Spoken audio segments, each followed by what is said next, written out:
Fala aí, pessoal, vamos começar aqui com história e o imperialismo na Ásia, focando principalmente nas Índias e na China. Bom, desde o século XVIII, a Inglaterra, por meio da Companhia Inglesa das Índias Orientais, já tinha grande influência no subcontinente indiano, onde atuava com suas regras e forças militares, subjugando por meio de seus agentes a população local e controlando as esferas administrativa e política daquele território. A Companhia das Índias Orientais investia e obtinha grandes lucros na região. Uma estrutura administrativa burocrática inglesa controlava os negócios e fazia daquela área um mercado consumidor obrigatório dos produtos industriais ingleses.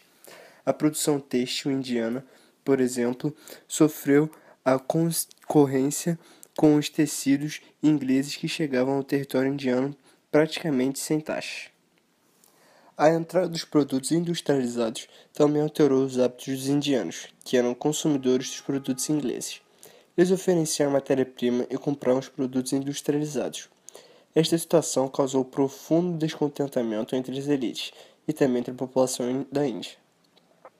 Os cipaios, soldados mercenários que serviam à Companhia das Índias Orientais, rebelaram-se em 1857.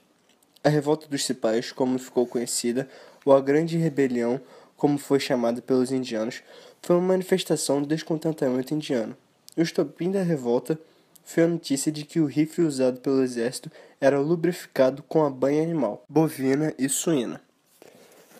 Esse fato gerou grande indignação entre os seguidores das duas maiores religiões na Índia, o hinduísmo e o islamismo.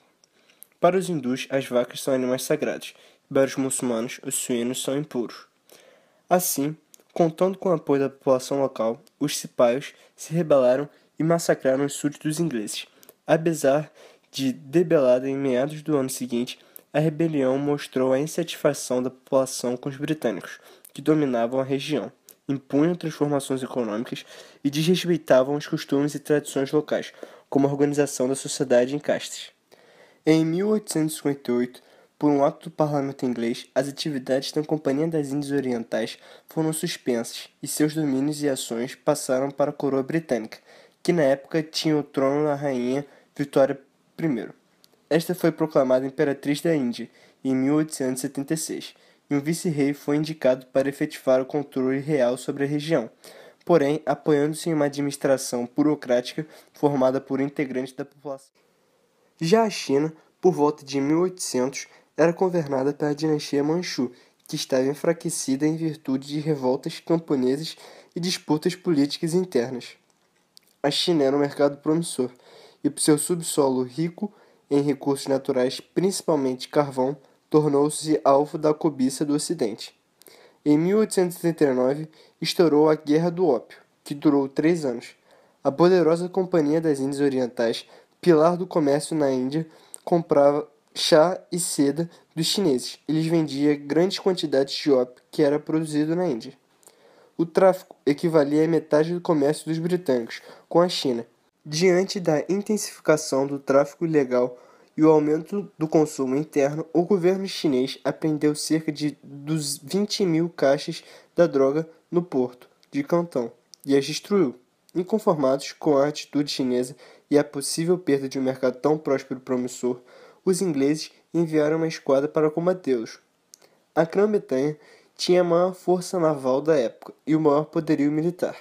Diante dessa potência, em 1842, os chineses foram obrigados a aceitar o Tratado de Nanquim, pelo qual a China abria parte de seus portos aos estrangeiros, cedia um ponto estratégico incrustado em seu território, o porto de Hong Kong, que se tornou possessão britânica, e pagaria uma vultuosa indenização.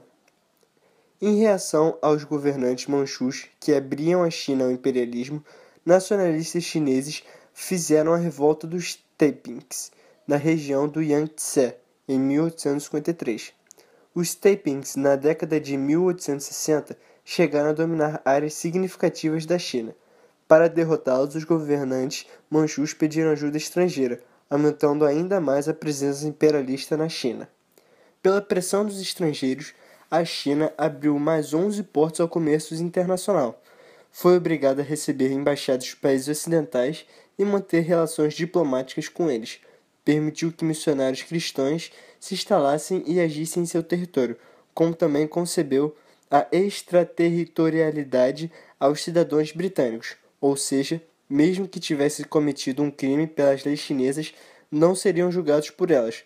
Só se reconhecia o crime diante da infração das leis britânicas, e o acusado seria julgado em seu país de origem, e nunca em território chinês. Em outras palavras, involuntariamente a China concedia imunidade aos cidadãos britânicos, visto que eles não seriam punidos pelas leis chinesas.